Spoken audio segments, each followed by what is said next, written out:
이렇게 귀한 시간 가질 수 있는 축복 주시면 감사합니다. 오늘 저희가 컨퍼런스에 참여하는 한 학교가 되어서 찬양하고 예배드릴 때 주님께서 온전히 받아주세요. 컨퍼런스를 진행하는 동안 주님을 위해서 일하시는 모든 자들을 축복하여 주시고 말하시는 모든 자들의 입을 주관해 주세요. 감사드리며 예수님의 이름으로 기도드렸습니다.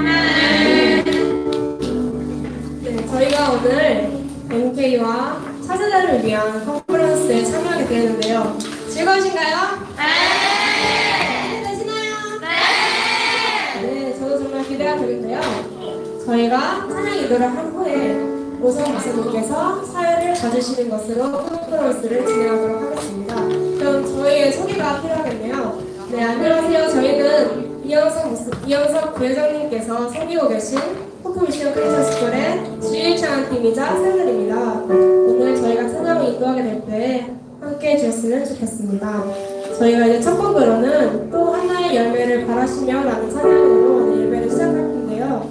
이 찬양을 부르면서 저희가 얼마나 축복된 사람들이고 주님께 선택받은 사람들인지 서로 축복하면서 찬양하셨으면 좋겠습니다. 그러면 또 하나의 열매 바라시며 찬양하시겠습니다.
주님을 찬양하면서 지금은 엘리야 때처럼 찬양하시겠습니다.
느끼십니까? 저희는 비록 코로나 때문에 이렇게 사회적 거리를 두면서 찬양을 하더라도 주님은 그런 모습도 변하지 않고 저희를 찬양하실 때 기다리고 계시고 더 크게 신나고 행복하게 주님의 사랑을 느끼면서 찬양하시길 원하십니다. 맞습니까? 네, 그럼 저희 이어서 주연 노래가 늦게 찬양하시겠습니다. 박수!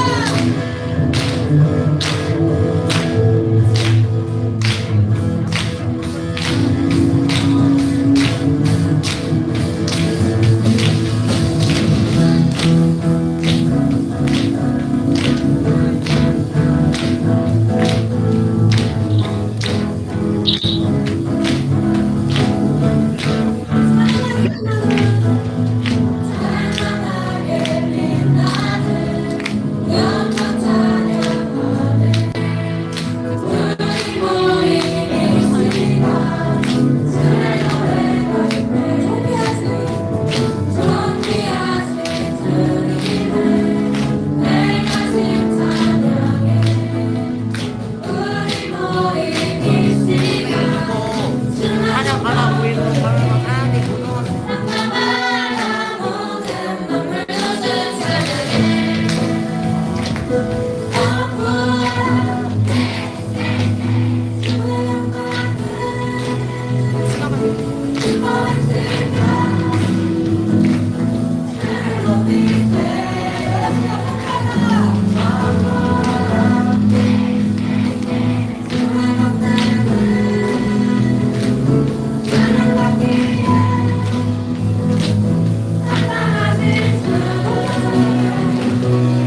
이렇게 자유롭게 예배를 드릴 수 있는 것도 주님의 축복이에요.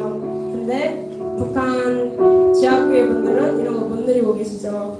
이것 또한 저에게 축복이라는 것을 알고 저희가 이 시간 예배 드리고 찬양할 때 주님께서 저희를 싹 보시고 주님께서 찾으시는 예배자가 있으실 거예요. 근데 이 중에서 주님께 마음을 돌리지 못하고 주님께 집중하지 못하고 주님께 입 벌려서 기도드리지 못하면 주님께서 너무 슬퍼하실 것 같아요. 그래서 저희 이 시간 주를 위한 이곳을 찬양하실 때 주님께서 지금 찾고 계시는 한 사람의 예배자가 여러분들 될 수 있기를 원합니다. 찬양하시겠습니다.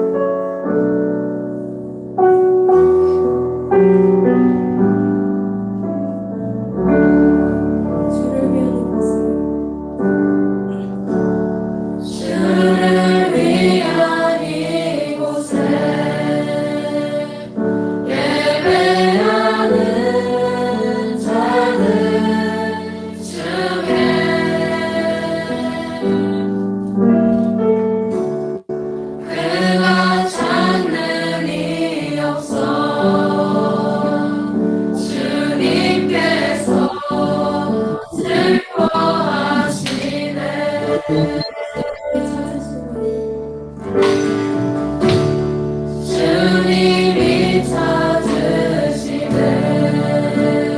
그한 사람 그의 외자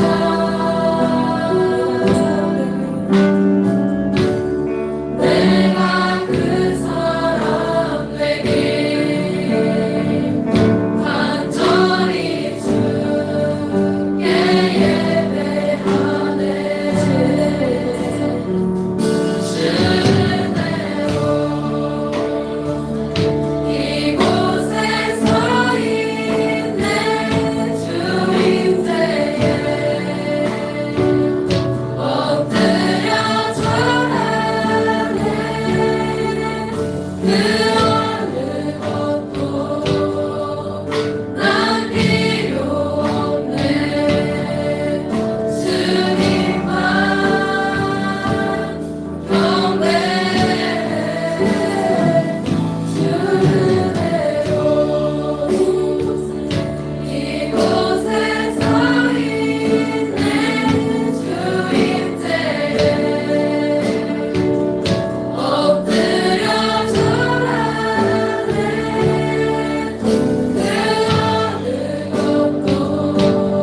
되었으면 좋겠습니다.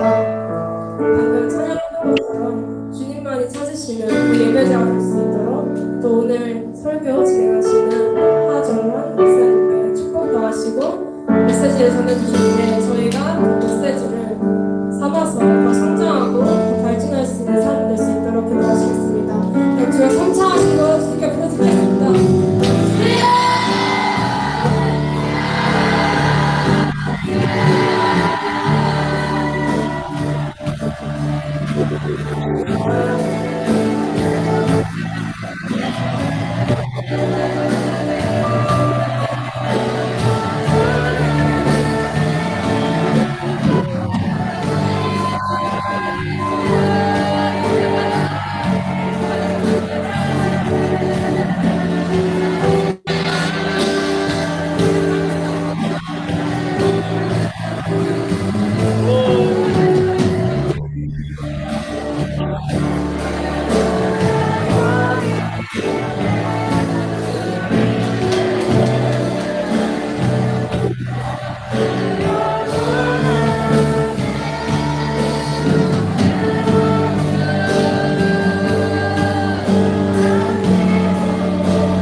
저희 찬양 마치면 기도 드리시겠습니다. 하나님 감사합니다. 오늘 주님을 위해서 찬양할 수 있는 이 숨과 그 움직임을 허락해 주시면 감사합니다. 많은 곳에서 주님을 원하는 대로 부르지 못하고 있을 수 있지만 저희는 이 상황에 시간이 되었으므로 다 같이 마음을 모두어서 더더 컬처럴 영 제너레이션을 대상으로 2020년 MK 컨퍼런스를 팬데믹 시대를 맞이하여 온라인으로 예배를 하나님께 드리겠습니다. 다 같이 묵도하시겠습니다. 할렐루야. 내 영혼아 여호와를 찬양하라. 나의 생전의 여호와를 찬양하며 나의 평생에 내 하나님을 찬송하리로다. 귀인들을 의지하지 말며 도울 힘이 없는 인생도 의지하지 말지니 그의 호흡이 끊어지면 흙으로 돌아가서 그날에 그의 생각이 소멸하리로다. 야곱의 하나님을 자기 도움으로 삼으며 여호와 자기 하나님에게 자기의 소망을 두는 자는 복이 있도다. 아멘. 이 시간에는 필한선협 회장님 되시는 조성일 목사님께서 한영사가 있겠습니다. 안녕하세요. 필한선협 회장으로 섬기는 조성일 선교사입니다. 유례없는 코로나19 팬데믹으로 봉쇄와 격리 속에서 하늘길이 막혀서 흩어져 있는 가족들도 만나지 못한 채 정말 외롭고 힘들게 참으로 힘든 시간을 보내고 있는 우리 MK들을 위해서 온라인을 통한 만남의 자리를 만들었습니다. 오늘 이 MK 컨퍼런스를 통해서 주 안에서 서로 교제하고 또 말씀으로 위로받고 회복과 치유가 되어지는 귀한 시간이 되기를 간절히 바랍니다. 특별히 오늘 이 컨퍼런스를 섬겨주시는, 강사로 섬겨주시는 우리 꿈이 있는 교회 하정환 목사님께 감사를 드리고요. 오늘 MK 컨퍼런스에 참석하신 모든 분들을 주님의 이름으로 사랑하고 환영합니다. 감사합니다. 할렐루야. 우리 피란스역 조성일 목사님께서 한양사를 해주셨습니다. 이 시간에는 우리를 대표하여 MK이신 박유라 선교사님, CCC 필리핀 지부 간사님이신 박유라 선교사님께서 우리를 대표해서 기도해 주시겠습니다. 네, 기도하시겠습니다. 나 여호와가 말하노라. 너희를 향한 나의 생각은 내가 아나니 재앙이 아니라 곧 평안이요 너희 장래에 소망을 주려 하는 생각이라.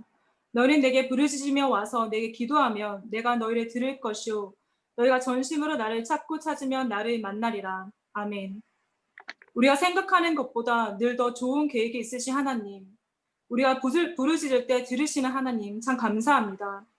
코로나로 인해 많은 제약이 생겼지만 하나님의 계획은 크고 놀라워서 이렇게 줌이라는 통로를 통해 전 세계에 흩어져 있는 MK들이 한 곳에 모여 하나님 함께 예배하며 주님을 찬양하는 기회를 주신 하나님 참 감사합니다. 주님 참으로 주님의 계획과 인도하심은 참 놀랍고 놀랐습니다. 늘 우리를 향한 생각을 뛰어넘으십니다. 주님, 이 MK 컨퍼런스에 모인 한 명 한 명이 이 놀라우신 하나님을 신뢰하며 나아가길 원합니다. 한치 실수도 없으신 하나님께서 우리를 MK를 부르신 콜링에 응답하여 믿음으로 나아가길 원합니다. 감사함으로 나아가길 원합니다. 기대함으로 나아가길 원합니다. 이 예배를 통해 침체되어 있던 우리의 영혼에 담비 같은 하나님의 은혜가 부어지게 하옵시고 주님의 한없는 사랑을 깨달을 수 있도록 축복하여 주옵소서. 주님이 부르신 MK의 자리를 통해 우리를 훈련시키시고 빚어가심에 감사하고 감격하게 하시고 하나님과 동행하는 영향력 있는 제자로 더욱더 성장하도록 축복하여 주옵소서. 주님을 신뢰합니다. 주님의 신뢰함으로 우리의 사랑을 고백합니다. 주님, 이 컨퍼런스를 통해 영광 받아 주옵소서. 코로나 기간에도 여전히 역사하시는 살아계신 예수 그리스도의 이름으로 기도합니다. 아멘. 이번 순서는 간증 시간입니다. 박이호 킹스 컬리지 총장 되시는 건애진 총장님의 간증 시간이 있는데, 우리 건애진 총장님은 전 총장님이신 건영수 선교사님의 따님이 되겠습니다. 귀한 간증이 되기를 바랍니다. 안녕하십니까? 저는 권영수, 박경순 선교사님의 딸 권애진입니다. 저는 여기 벵게주에 있는 라트리니다드 시에서 살아요. 그리고 필리핀 킹스 칼리지 킹스 대학에서 학생들과 교직원 그리고 북부루손 장로 교단의 목사님들을 섬기고 있습니다. 제가 여기에 처음 온 것은 글쎄요, 1992년도에 부모님을 따라서 그렇게 따라오게 되었죠. 그때가 제가 중학교 3학년 때였어요. 그러니까 어떤 꿈이라든지 어떤 특별한 목표라든지 아니면 무엇이 되고 싶다라든지 무슨 일을 해야겠다라든지 그런 생각이 없이 그저 부모님이 가시니까 우리도 함께 따라가야겠다. 그런 마음 그리고 그 어떤 복합적이었던 그때 감정들 그것으로 인해서 여기 오게 되었습니다. 네, 와서 이제 환경에 적응하면서 살아내느라 우리 식구 모두가 다 그러시겠지만 어려웠어요. 사람 때문에 힘들고 또 환경 때문에 어렵고 그래서 버티느라 진이 빠지고 그랬었죠. 근데 이제 몇 번의 고비가 있었죠, 저에게. 근데 항상 돌아오게 하셨어요. 근데 나를 돌아오게 했던 그게 무엇이냐면, 제가 1992년도 처음 왔을 때 저희 아버지 선교지였던 저 마운틴 프로빈스 바기오에서 6시, 그때 당시 6시간 차를 타고 본톡으로 들어가서 본톡에서 또 2시간 차를 타고 더 들어가서 그래서 걸어서 1시간 반을 올라가야 되는 그런 산악 지역을 같이 아버지랑 온 가족이 가게 되었죠. 근데 그때는 지금처럼 시멘트 바닥이 없었어요. 그래서 이렇게 그 계단식 논에 보면 지금은 다 옆에 시멘트로 되어 있는데 그때 이렇게 뾰족뾰족한 돌로 되어 있어서 앞 사람 뒤꿈치를 보지 않으면 옆으로 떨어지게 되면 아니면 논밭으로 이렇게 묻히게 되는 그런 상황이었거든요. 근데 그런 길을 걸어가면서 그리고 또 가파른 돌짝밭을 걸어가면서 아버지의 뒷모습을 보면서 그때 15살 내 마음속에 그런 마음이 있었어요. 아, 내가 아버지 곁을 지켜야겠다. 아버지 옆에서 항상 지켜야겠다. 그때는 아버지가 항상 물통을 들고 다니셨어요. 그러니까 그때는 이제 아버지가 옛날에 폐병을 앓으셔가지고 숨을 잘 못 쉬셨어요. 그래서 항상 물통을 들고 다니셨는데 그 빼짝 말아 48kg, 50kg 하셨던 그때 처음 왔을 때도 그렇게 말하셨는데 그걸 보면서 뒤에서 내가 항상 뭐랄까 그냥 옆에 있었으면 좋겠다. 근데 그 마음이 변하지를 않더라고요. 그 마음이 어려워도 변하지 않고 힘들어도 변하지 않고 아버지와 충돌이 있어도 변하지 않고 내 삶에 어려움이 있어도 변하지 않고 그래서 결국에 내가 그때는 그냥 내 마음인 줄 알았던 것이 지금 생각해 보니까 그게 내 어린 마음에 하나님이 주셨던 마음이 아니었나 그런 생각이 들고 지금도 내가 여기서 이 자리를 지켜야 되겠다. 내가 여기서 최선을 다해야 되겠다. 아버지가 지금은 이제 아버지 어머니께서 이제 몸이 편찮으셔서 이제 한국에 들어가 계시지만 내가 여기서 있는 것이 부모님들에게 효도하는 것 어떻게 그러니까 하나님께 포커스가 맞춰져야 되는 게 맞죠. 근데 저는 부모님이 우선이었었어요. 그 사랑하고 간절하고 애틋한 마음, 함께 하고 싶은 마음. 왜냐하면 목회자 자녀들은 아마도 선교사님 자녀들은 아마도 다 똑같은 마음일 거예요. 너무 사랑하는데 항상 바쁘시고 내가 관심 받고 싶은데 관심은 항상 다른 데가 있고 그러니까 항상 그 그리워하는 마음, 부모님을 그리워하는 마음이 이렇게 나를 여기에 묶어놓은 것 같고 지금 생각하면 그 마음이 하나님이 나에게 간절한 그 마음을 주셔서 여기 있게 하신 것 같아요. 그래서 내가 여기서 지금 이렇게 학교 학생들과 교직원분들과 또 필리핀 여러 목회자분들을 섬길 수 있는 자리가 되지 않았나 그런 생각을 합니다. 그래도 가끔은 이제 너무 힘들 때 이렇게 내가 왜 여기 있나 나는 여기서 무엇을 하고 있는가라는 생각에 빠질 때가 있어요. 근데 그럴 때마다 깊게 묵상을 하게 되죠. 여럿이 있지 않기 때문에 외국 생활을 하게 되면 항상 외로움이 따르잖아요. 모두가 다 외롭다고 하지만 외국에서 혼자 있는 외로움은 모두 다 아실 거라고 생각을 해요. 그러니까 혼자 앉아서 묵상을 하는데 그때 그 기억이 떠오르면서 내가 있어야 할 곳을 확실히 알게 하시고 내가 해야 할 일을 알 수 있게 힘을 주시고 또 모든 일이 그분의 뜻대로 진행되고 있음을 깨닫게 하시고 그렇게 해서 물 흐르듯 따라 사는 그것이 내가 최대한으로 할 수 있는 일인 거를 알게 하시고 그러니까 어떻게 보면 내 힘으로 하는 것 하나도 없이 그냥 나는 여기서 이 자리를 지켜야지 하고 있는데 하나님이 그렇게 이끌어 가시는 것을 당장은 모르죠. 당장은 모르는데 생각해 보면 나는 너무 부족한데 그렇게 되고 있는 거예요. 그래서 너무 은혜가 되고 항상 감사하고 항상 뭐랄까 좋습니다. 그 성공의 기준이란 게 모두가 다 다르게 가지고 있기 때문에 우리가 성공이란 걸 논하기보다는 모두가 다 아시겠지만 크리스찬으로서는 그 과정을 생각해야 된다고 봐요. 그래서 우리의 기독교적 삶은 연령에 상관없이 계속 성장하고 있지 않습니까? 그래서 그 성장의 성공은 하나님 나라에 있다고 생각합니다. 그래서 내가 숨쉬는 이 순간이 주님의 순간이 될 수 있도록 항상 기도하고 항상 주님과 교제하고 그리고 항상 평안을 누릴 수 있는 우리가 되기를 함께 기도합니다. 감사합니다. 귀한 간증 감사합니다. 이 시간에는 다 같이 은혜 받으실 하나님의 말씀 봉독해 드리겠습니다. 신약 성경 히브리서 11장 23절로 26절까지의 말씀이 되겠습니다. 제가 봉독해 드립니다.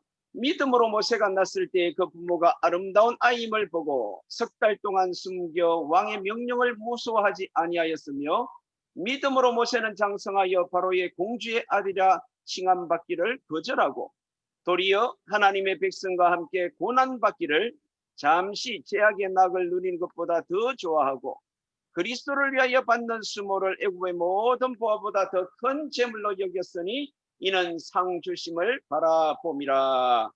아멘. 말씀을 듣기 전에 MK 출신이신 최헬렌 선교사님께서 특별 찬양 순서가 있겠습니다. 네, 안녕하세요. 저는 필리핀 민다나오 다바오에 있는 페이트 인터내셔널 아카데미를 섬기고 있는 최일렌 선교사입니다. 저는 초등학교 4학년 때 필리핀에 94년도 처음 가서 27년 차 MK고요. 또한 이제 4년 차 선교사로서 중동 난민, 그리스, 터키에서 섬겼고 올해 초부터 필리핀에서 섬기고 있습니다. 제가 쉐어하고 싶은 곡은 드림이라는 곡인데요. 이 곡은 제가 예전에 대학교 때 굉장히 많이 선교사 자녀로서 방황을 하고 주님 앞에 돌아왔을 때 주님이 저를 풀타임 전인 사역자로 처음에 부르셨을 때 그 마음을 고백하는 마음으로 적은 곡입니다. 함께 들어주시면 감사하겠습니다.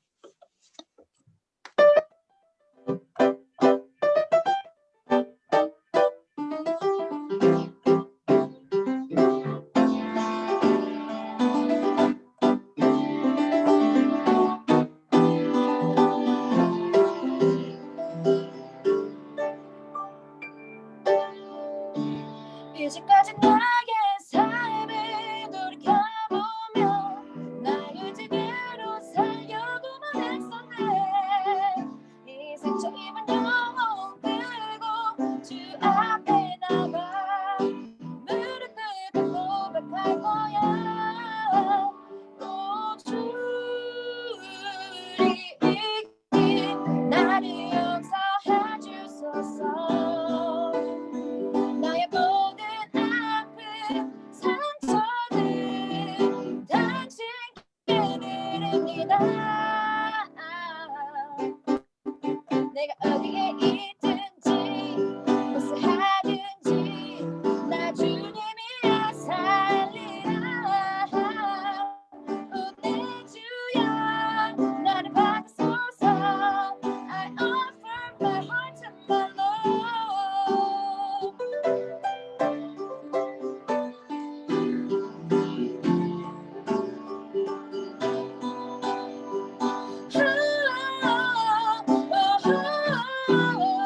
I offer my heart to my Lord. 앞으로의 나의 삶을 기대해보면 주님 기쁨으로 내게 매여 살 거야. 이 회복된 나 영혼으로 주 앞에 나가 노래하며 고백할 거야. 오 주님에게 주님을 사랑합니다. 나의 모든 기쁨 내 모든 삶 당신께 드립니다. 내가 어디에 있든지 무엇을 하든지 나 주님과 함께 살리라. 내 주여 나를 받으소서. I offer my heart to my Lord. 내가 어디에 있든지 무엇을 하든지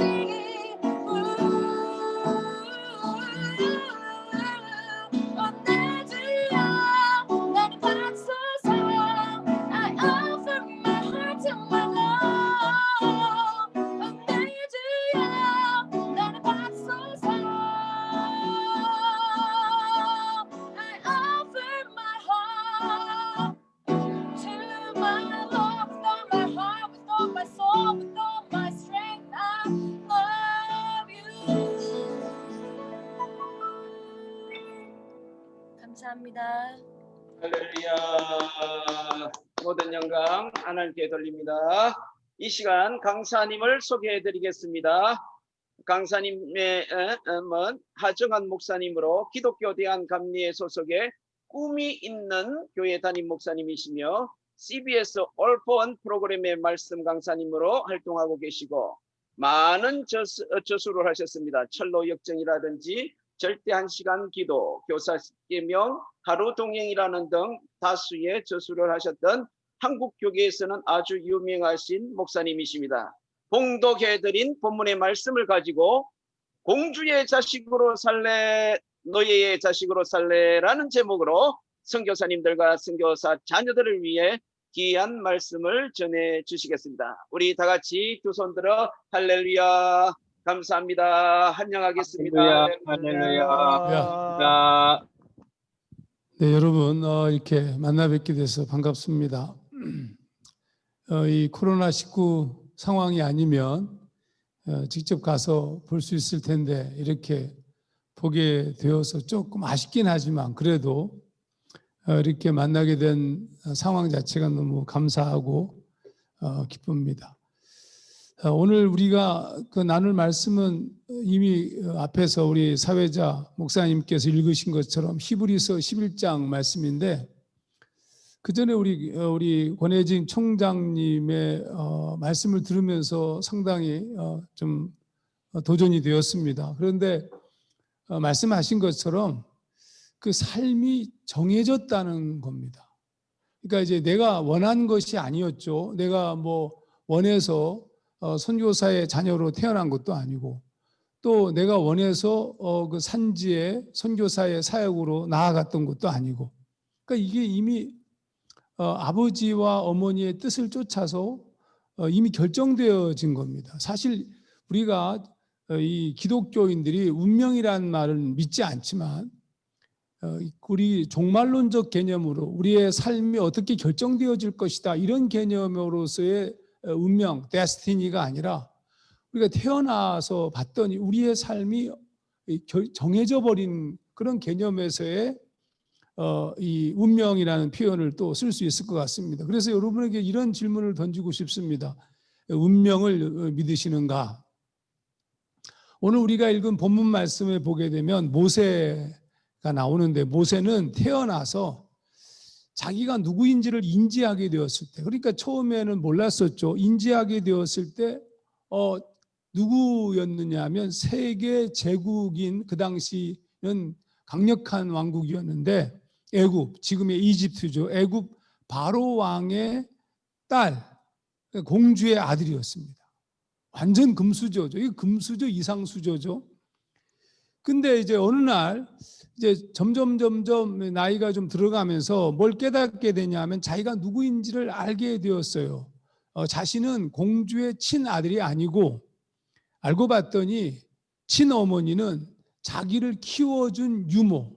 그러니까 여러분 그 모세 사건을 보시면 알지만 왕의 명령을 쫓아서 이 히브리인들의 유대인들의 그러니까 그 당시엔 히브리인이라고 불렀어요. 히브리인들의 그 남자아이들을 죽이는 명령 때문에 몰래 이제 갈대 바다에 이렇게 보냈는데 그게 흘러서 그 구유가 공주의 궁으로 들어간 거죠. 그리고 이제 아무래도 자기가 낳은 아들이 아니니까 유모가 필요했는데 그때 이제 모세의 어머니가 이 유모로 소위 말하면 그동안 키운 거예요. 그러면서 점점 무엇을 경험하게 되냐면 자기가 누구인지를 알게 되겠죠. 근데 알고 봤더니 히브리 노예의 아들이었어요. 그 당시에 이제 히브리인들은 전부 노예였습니다.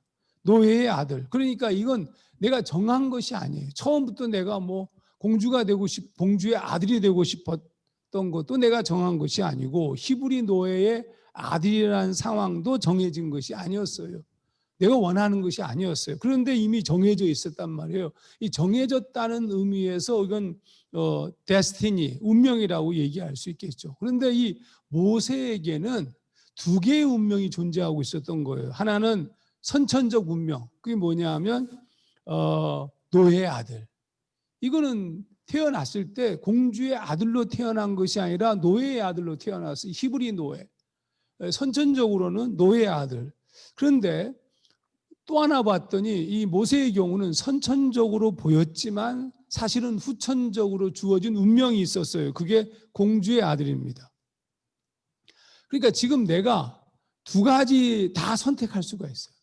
공주의 아들로 계속 살 수 있고 또 내가 이 공주의 아들을 포기하고 노예의 아들로 노예의 자식으로 살 수 있어요. 지금 후천적으로 내가 뭔가를 결정할 수 있는 상황이 모세에겐 주어진 거예요. 그런데 여러분들이라면 어느 쪽을 택하시겠어요? 그 당시에 강력한 왕국의 왕의 딸 공주의 아들로 사시겠어요? 아니면 그 당시에 진흙도 제대로 주지 않고 벽돌을 만들려고 그러고 집도 제대로 주지 않고 그리고 정말 제대로 먹지 못하고 애굽의 노예로서의 삶을 살고 있는 노예의 자식이 되시겠어요? 어느 쪽을 택하겠습니까? 오늘 여러분과 함께 그 얘기를 좀 하고 싶어요. 사실 우리가 이 세상을 살아가면서 특히 MK라고 하면 내가 원해서 아버지가 어머니가 선교사지 내가 선교사는 아니잖아요. 근데 내 삶 속에 내가 원하지 않는 일이 벌어진 거예요. 그럼 이게 도대체 어떤 의미인가? 오늘 여러분과 함께 제 삶에 대한 제가 MK는 아니지만 제 삶을 좀 얘기하면서 여러분을 향한 하나님의 계획이 무엇인지를 좀 살피는 시간이 되고 싶습니다. 여러분, 저는 여러분과 달리 불신자의 집에서 태어났습니다. 태어나고 봤더니 운명적이죠. 태어나고 봤더니 아주 화목하고 건강한 가정에서 태어난 게 아니고 어머니와 아버지는 별거 중이었습니다. 그래서 저는 외할머니 손에서 자랐습니다. 그러다가 초등학교 2학년쯤 되었을 때 우리 외할머님께서 위암으로 돌아가셨어요. 그러니까 위암으로 돌아가실 때까지 제가 어머니와 아버지와 함께 산 것이 아니라 외할머니와 함께 외할머니 손에서 자랐습니다. 외할머니가 돌아가시고 나니까 갈 곳이 없잖아요. 그래서 이제 어머니와 함께 살게 되었는데 어머니는 병원에서 보조간호사로 일하고 계셨습니다. 가난한 집안인 거죠. 좀 쉽게 얘기하자면. 근데 제가 살고 있던 집이 그 병원 원장 선생님네 집이 그 병원 빌딩에 있었는데 저희 집은 어머니와 저는 그 빌딩의 옥상에 있는 옥탑방, 작은 옥탑방에서 살았습니다. 그러니까 그 원장님네 아들, 딸들이 사남 일녀였는데 제 또래예요. 걔네들과 제가 늘 비교가 됐어요. 거기 간호원 누나들도 비교해요. 맨날 얘기하는 것이 뭐냐면 우리 아버지를 들먹여요. 우리 아버지는 술 중독자에 그리고 한정치산 선고를 받은 상당히 요즘 얘기로 하면 아주 심한 홈리스였어요. 그러니까 이런 아버지와 이 아이들의 아버지는 병원 원장 선생님이잖아요. 나는 옥탑방에서 살고 있고 그들은 그 밑에 아주 정말로 부유한 환경에서 살고 있고 그러니까 매일 비교가 되고 나도 모르는 사이 삐뚤어진 아이가 되기 시작하였습니다. 우리 어머니가 너무 걱정했어요. 이 아이가 커서 지 아버지와 닮을까 봐 너무너무 걱정했어요. 그러다가 어떤 생각을 갖게 되셨냐면 이게 모두 다 아버지가 없어서 그런가 보다. 아버지가 없어서 이 아이가 이 하종환이가 이렇게 삐뚤어지고 있나 보다 이렇게 생각을 하신 우리 어머님께서 아버지와 결합하기로 결정합니다. 엄청난 결정이에요. 그러니까 저는 가끔 가다가 이 자녀들을 위한 부모님들의 희생이 참 마음이 좀 짠한데 우리 어머니도 그러셨어요. 근데 이미 제가 말씀드린 것처럼 우리 아버지는 술 중독자셨고 정신적으로도 불안정한 상태에 있는 한정치산자였습니다. 근데 오로지 우리 어머니가 저 때문에 다시 결합합니다. 제가 초등학교 5학년 때 일입니다. 그런데 초등학교 5학년 때 아버지와 결합했는데 그럼 우리 아버지가 술 끊고 아니에요. 그게 술 중독자가 술을 끊는 게 쉬운 일이 아니죠. 여전히 아버지는 매일 술을 드셨습니다. 술만 드시면 그러니까 술을 드시지 않을 때는 참 성품이 좋아 보이셨는데 술만 드시면 폭력을 휘두르셔요. 특히 우리 어머니를 많이 때리셨어요. 그러니까 저는 정말 싫더라고요. 초등학교 5학년 때까지 아버지 없이 살다가 그런 상황을 만나니까 너무 싫은 거예요. 너무 싫고 막 우리 어머니가 너무 미웠어요. 아니요, 도대체 왜 결합하셨냐고. 근데 이제 우리 아버지가 우리 어머니의 정성껏 간호에 힘입어서 한 1년쯤 지난 후에는 술을 끊으십니다.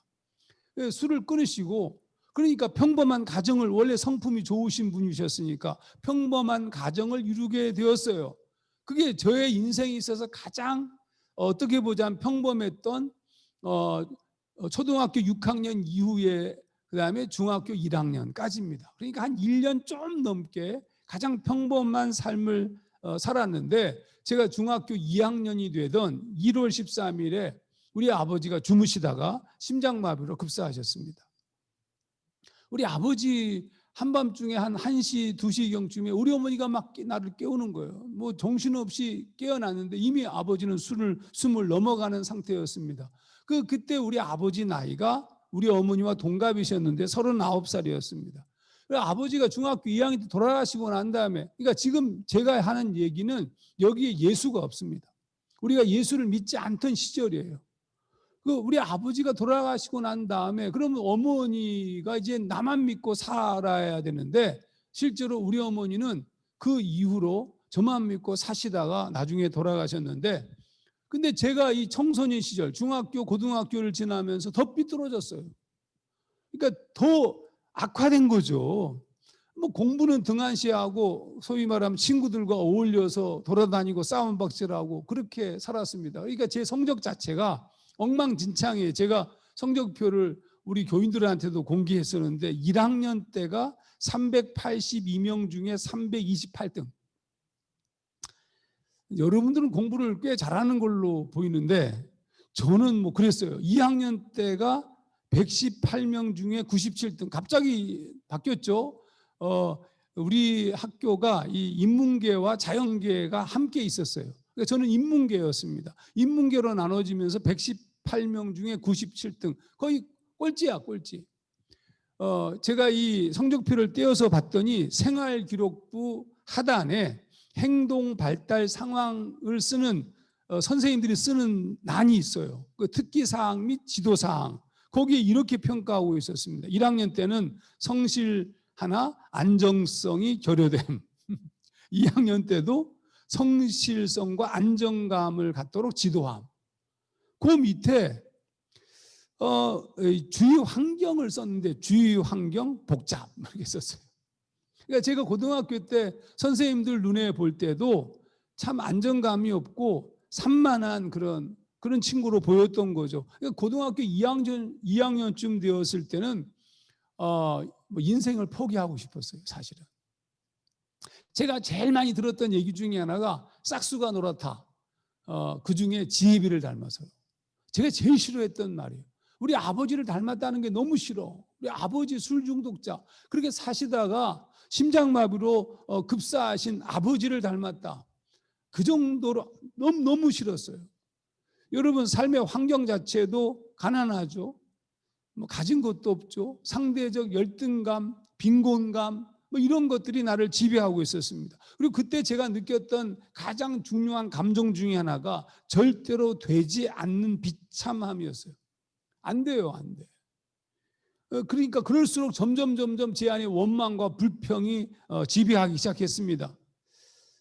철이 들었잖아요. 고등학교 2학년쯤 되면. 그러니까 더 비참했어요. 여러분 또 우리 시대가, 여러분 혹시 영화 말죽거리 잔혹사라는 영화 보셨는지 모르겠는데 그 시절. 그러니까 선생님들이 공부 못하는 애들은 아주 못되게 굴었어요. 그냥 뭐 그 당시엔 또 우열반이라는 게 있어가지고 공부 못하는 것들만 이렇게 모아서 따로 관리를 했어요. 그리고 공부를 못한다고 아주 무시하고 말이죠. 많이 맞았습니다. 그러니까 제가 고등학교 때 이 비참함이라는 것 자체는 어떻게 할지도 모르겠어. 그러니까 나는 있으나 마나한 존재처럼 나 자신이 느껴지기 시작했습니다. 그러니까 굉장히 폭력적이었죠. 그러던 어느 날 결정적 사건이 벌어집니다. 우리 어머니가 병원에서 일한다고 제가 얘기했었죠. 어느 날 이제 학교에서 돌아와서 집으로 들어가는데 어머니가 원장실 방 안에서 그 원장 선생님으로부터 손찌검을 당하는 것을 제가 봤어요. 근데 제가 뭐 어떻게 할 수가 없더라고요. 고등학교 2학년 때이긴 하지만 그분은 너무 크잖아요. 너무 많은 것을 가지고 있고 대단한 분이고 나는 너무 초라하고 비참하고 아무것도 할 수 없는 그런 존재. 그러니까 그때 죽고 싶었어요. 그 순간 아무것도 할 수 없는 나를 보면서 운명처럼 느껴진 것. 마치 이런 느낌 있죠. 혹시 여러분 경험해 보셨는지 모르지만 어떤 깊은 물 속에 빠져 들어가는 느낌? 수영을 하지 못하는 어떤 사람이 물에 빠져 지금 익사 직전에 있는 그런 느낌. 그런데 아무리 수영을 하려고 애를 쓰고 내가 그 물에 빠지지 않고 살아나려고 몸부림치고 발버둥 쳐도 절대로 나올 수 없는 상황. 내가 내 머리를 부여잡고 끌어당겨도 점점 빠져들어가는 그런 느낌. 그런데 누군가가 또 자신만 살려고 나의 머리를 발로 짓밟는 그런 느낌. 희망이 없었어요. 고등학교 2학년 때 저는 그렇게 희망이 없는 삶을 살고 있었습니다. 여러분 제가 이렇게 얘기하는 이유가 있어요. 여러분 지금의 저를 이따가 좀 소개하겠지만 그러면 하정환이라는 존재가 어떻게 바뀌었는가예요. 운명처럼 모든 것이 다 주어졌어요. 나는 그냥 이렇게 살면 지혜비를 닮아서 내 인생은 그렇게 끝나는 것이라고 보여줬어요. 그럼 도대체 내가 어떻게 해서 변화됐을까?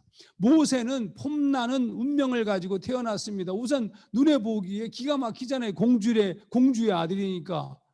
그러나 나는 정말 답답한 운명을 가지고 태어났습니다. 정해진 대로 걸어가고 있었어요. 내가 선택한 거 아니에요. 내가 원한 거 아니에요. 나도 진짜 평범한 가정에서 살고 싶었고 진짜 그 옥탑방에 살면서 그 원장내 식구들 중에 한 사람이기를 원하기도 했어요. 근데 그건 내가 택할 수 없잖아요. 그렇다고 내 어머니를 부정할 수 없잖아요. 그렇다고 내 아버지를 멀리할 수도 없는 거 아닙니까? 가난했습니다. 여러분 이 가난이라는 것은 벗어날 수 없었어요. 우리 어머니가 나중에 이제 자궁암으로 돌아가셨어요. 이게 우리 외할머니는 위암으로, 우리 어머니는 자궁암으로. 이게 이 아픈 것도 어떤 영향이 있어요. 음식이라든지 이런 습관들 때문에. 근데 어머니가 돌아가실 때 어머니가 살던 집을 처분하게 됐습니다. 근데 제주도가 저희 고향이에요. 근데 어머니가 살던 집이 단칸방이었는데 그게 전셋집이었는데 그 당시에 300만 원짜리 전셋집이었어요. 그러니까 어머니에게 있는 총 재산이 아들에게 물려줄 수 있는 재산이, 저는 외아들인데 달랑 300만 원이 전부였어요. 아무것도 없었어요. 여러분 그 이후에 제가 목회를 하니까 교회에서 주는 사택에서 살고 잠깐 좀 목회의 현장에서 떠난 적이 있는데 그때부터 또 교회를 개척하였을 때는 집이 없잖아요. 그래서 오랜 날 동안 장인어른 댁에서 살았습니다. 참 감사한 일이었습니다. 가난했죠. 근데 가난한 것만이 아니고 알고 봤더니 제가 공부도 못했다는 얘기는 했지만 가난했죠. 뿐만 아니라 몸도 별로 시원치 않은 걸 나중에 알았습니다. 그러니까 우리 외할머님이 위암으로 돌아가셨죠. 우리 어머님이 자궁암으로 돌아가셨죠. 우리 아버지가 39살에 심장마비로 급사하셨는데 저도 우리 아버지가 돌아가셨을 쯤, 그러니까 39에서 근처 40살쯤 되었을 때 갑자기 어느 날 피를 토하기 시작했어요. 피를 한 세수대를 토했어요. 한 세수대를 토하고 기절했습니다. 그러니까 만약에 근데 그때는 제 신분이 목사였어요. 그날도 주일날 설교를 하다가 속에서 뭔가 뭉클 올라오는 게 있어서 예배가 끝나고 난 다음에 일찍 집에 가서 쉬겠다고 하면서 밖으로 나오는데 99년도인데 그때 교회를 개척한 때였어요. 밖으로 나오는데 예배당 앞에서 피를 토하고 쓰러졌어요. 그리고 기절했습니다. 서울대학병원으로 옮겨졌는데 위암이었습니다. 다행히 수술이 가능해서 위 전체를 전절제하는 수술을 받았습니다. 저는 지금도 위가 없습니다. 건강검진을 받을 때 사진을 찍으면 위는 X로 나옵니다. 위가 없으니까. 그러니까 장에서 모든 걸 다 해결합니다. 그래서 처음에 수술하였을 때는 하루에 9번을 나눠서 먹었고 한 번 씹을 때마다 40번 정도를 씹어서 먹어야 했습니다. 그렇지 않으면 확 막혀서 거의 너무 고통스러워했었죠. 여러분 만일 내가 아버지처럼 살아오면서 술과 담배를 즐기고 세상을 즐기고 마음대로 살았다면 아마 그때 나는 죽었을 겁니다. 여러분 이것이 내가 살아가는 정해진 운명이었던 것으로 느껴집니다. 내가 만약에 그러면 도대체 하정환 목사가 살아 있었던 이유가 뭘까? 그때 내가 죽지 않고 살아 있었던 이유가 뭘까? 어떻게 가능했던 것일까? 아까 제가 얘기한 것처럼 두 가지 운명을 살짝 얘기하겠습니다. 첫 번째는 내가 스스로 선택하지 않았다는 의미에서 공주의 아들은 선천적으로 보였지만 후천적으로 주어진 운명이었어요. 또 노예의 아들은 선천적으로 주어진 운명이었다고 말을 했습니다. 저희 경우는 모세와 달리 선천적으로 주어진 운명이 나쁜 상태였어요. 힘든 상태였습니다. 그런데 놀라운 것은 뭐냐면 이 후천적 내 길을 내가 선택할 수 있었다는 거예요. 이게 중요합니다. 그러니까 내가 뭘 결정한 거냐면 하정환 목사가 선천적으로 그렇게 살다가 만약에 그냥 흘러갔으면 그냥 끝났어요. 우리 어머니가요 굉장히 고통스러워했습니다. 특히 우리 어머니가 제가 지금도 기억나는데 우리 아버지와 결합하기 전에 우리 어머님이 매우 고민하고 힘들어했던, 또 결합한 후에도 아버지가 돌아가시고 난 다음에도 마찬가지였는데, 예수를 믿기 전에는 어떤 일이 벌어졌냐면 이게 꿈에 할머니만 꾸면 그렇게 몸이 아팠어요. 그래서 너무 힘들고 모든 것이 안 되니까 점치는 것이 아주 굉장히 희망이었어요. 그런데 이 점을 치는 가면 점쟁이들이 뭐라고 얘기하냐면 지금 당신의 상황 자체가 별로 나아질 기미가 안 보인다는 거. 만약에 이것을 해결하려면 석 달 열흘, 그러니까 100일 동안 구술을 해야 된다는 거예요. 가난하니까 무슨 구술을 어떻게 할 수 있겠어요.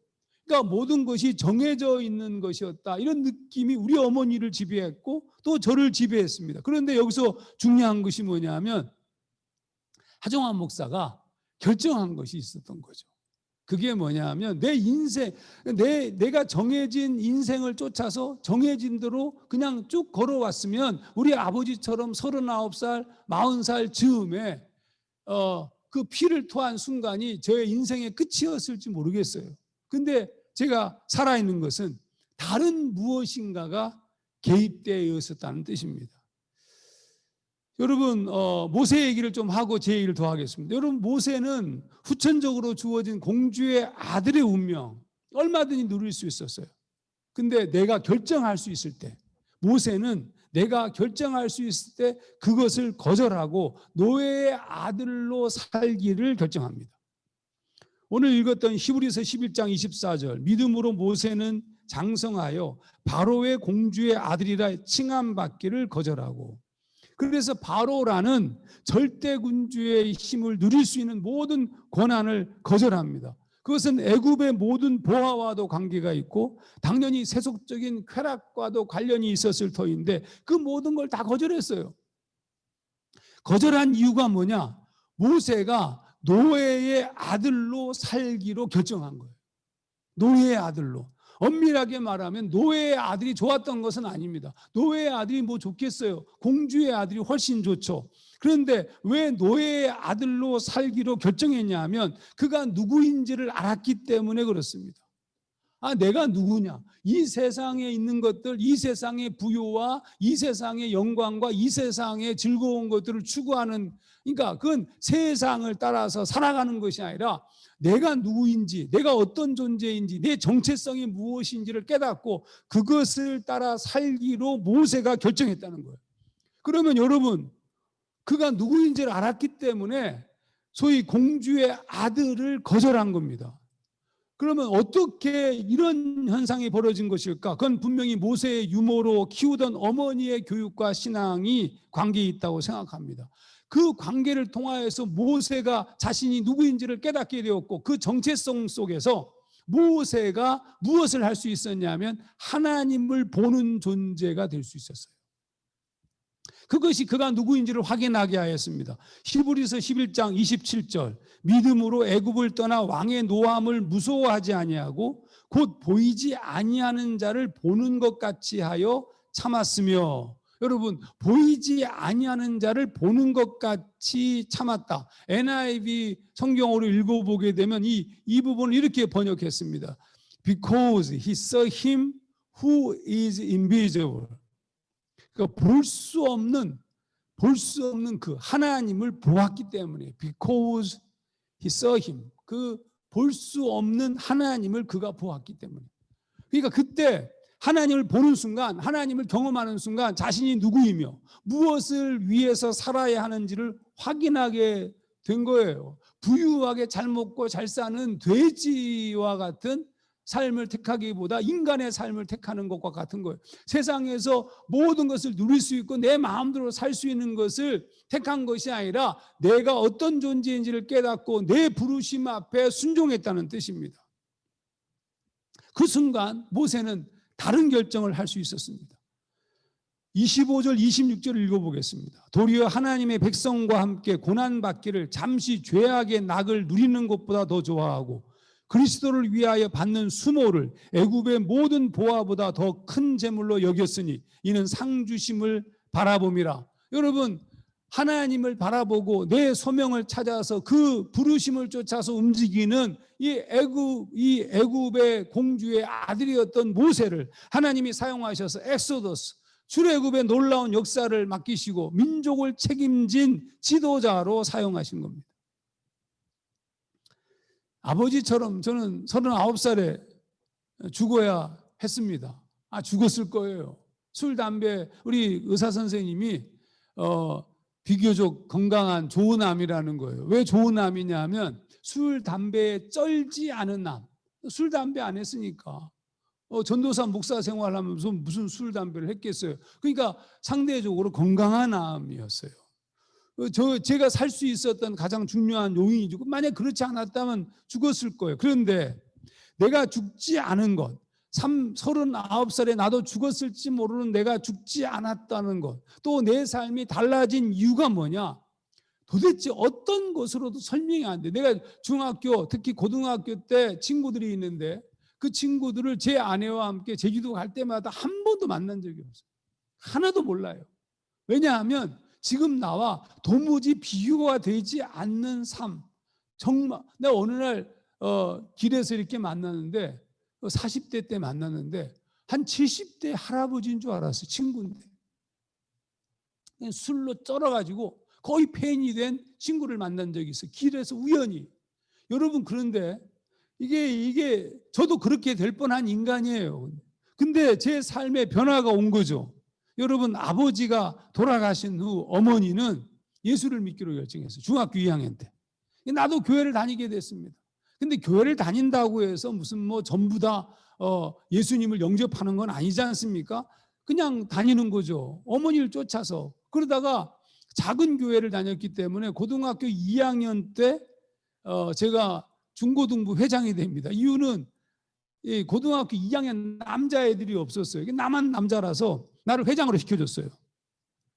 신앙이 없는 상태로 교회를 다니다가 고등학교 2학년 때 회장이 되었는데 그때 아까 얘기한 것처럼 제 인생의 무게가 너무 무거워서 죽음, 자살 뭐 이런 고통으로 꽉 차 있던 그런 시절이었는데 그 고2 때 여름 수련회에 참석하게 되었습니다.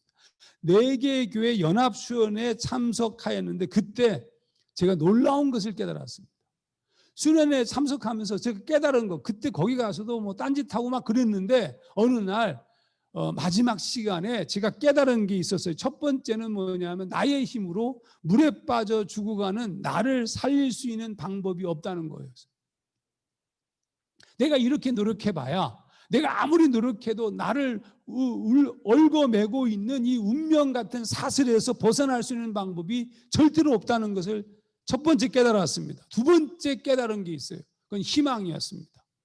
내가 살 수 있는 방법은 단 한 가지. 지금 목사님이 그 당시 수련회 인도하던 목사님과 그들이 얘기하는 걸 들으면서 만약에 그들이 말이 사실이라면 내가 살 수 있는 방법은 내가 아닌 물에 빠져 죽고 있는 내가 살 수 있는 것은 나에게서가 아니라 저기 육지에서부터 누군가가 배를 몰고 오든지 아니면 밧줄을 던져주든지 아니면 구명대를 던져주는 것, 즉 밖에서부터만 나의 구원이 온다는 것을 깨달았어요.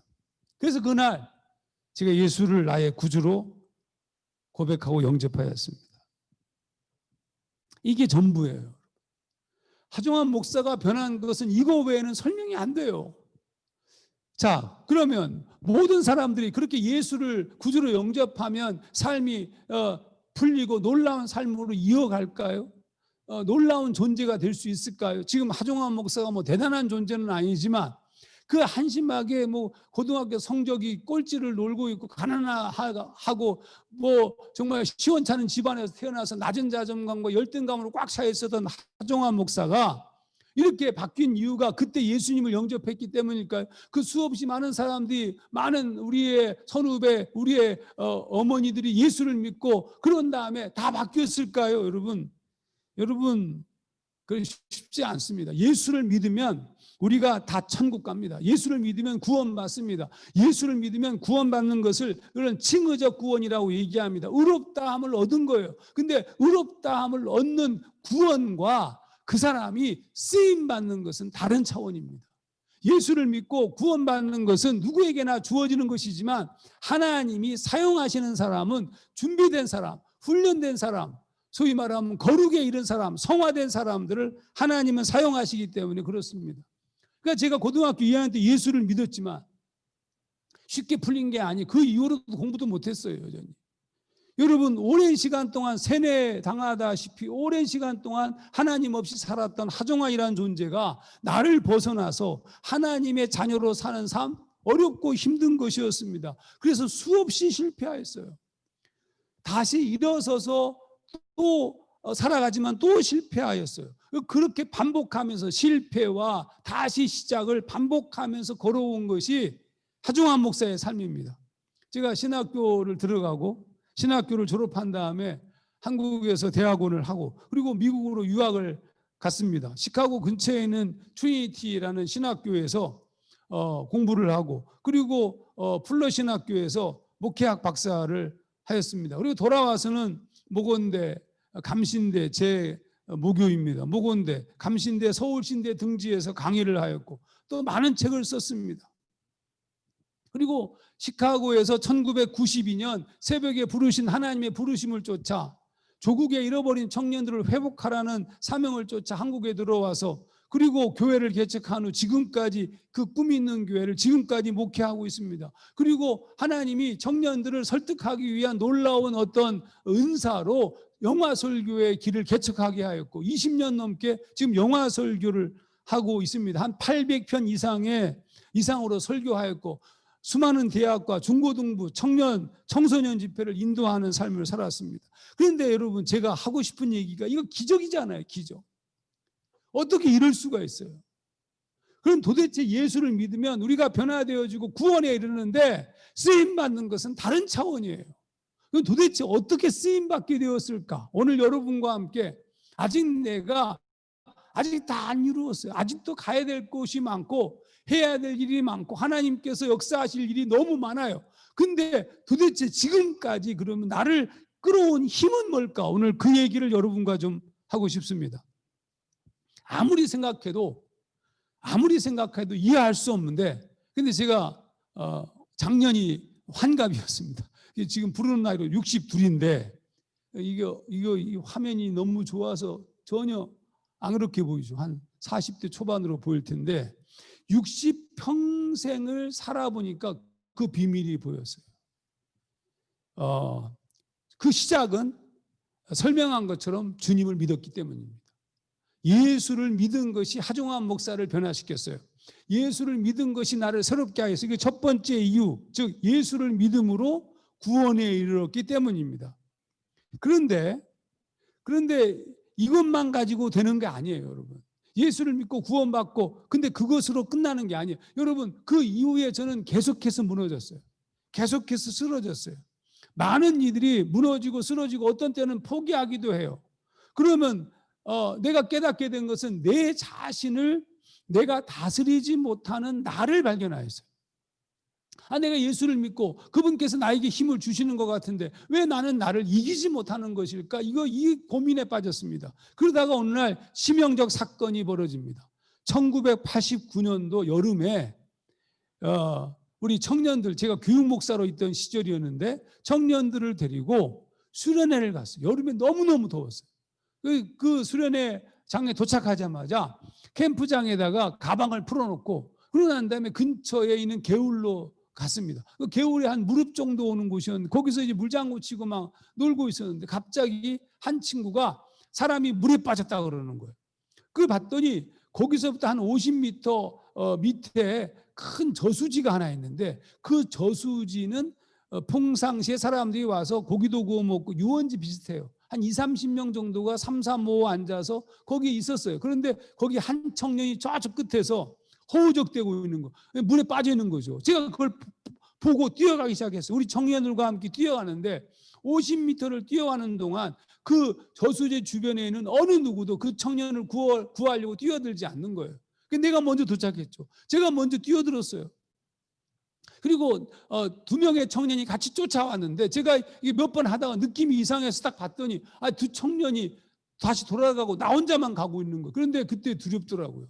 왜냐하면 제가 사람을 구해본 적도 없고 이건 위험하잖아요. 잘못 구하면 내가 죽잖아요. 갑자기 머리에 막 신문 기사가 떠올라. 첫 번째 신문 기사는 왜 뭐 옛날에는 그런 일이 많았습니다.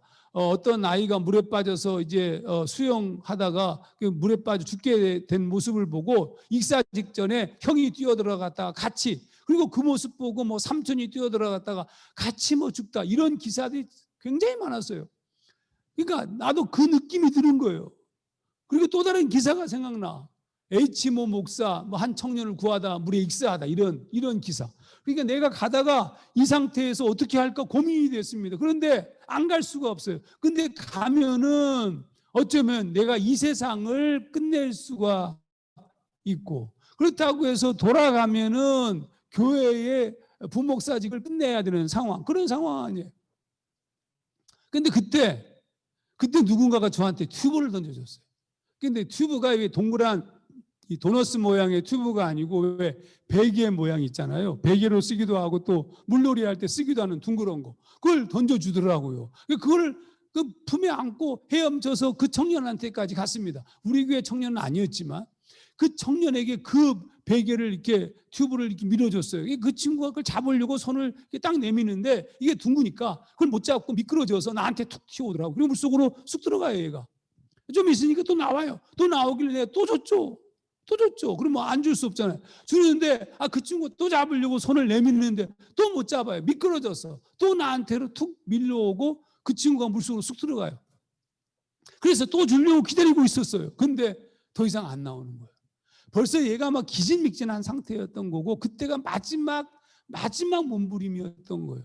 그리고 그 친구가 다시 나오지 않으니까 갑자기 뭐 우리 청년들이 막 여기저기 여자아이들은 막 울고 나도 온몸이 얼어붙고 누가 나를 막 잡아당기는 느낌이 들어요. 그때 그 청년들 중에 몇몇이 지혜롭게 옷을 벗어서 묶어가지고 끈을 만들어가지고 들어와서 나를 먼저 구하고, 그리고 난 다음에 한참 후에 한 30분 정도 흐른 다음에 밑에 가라앉아 있는 그 청년을 끄집어냅니다.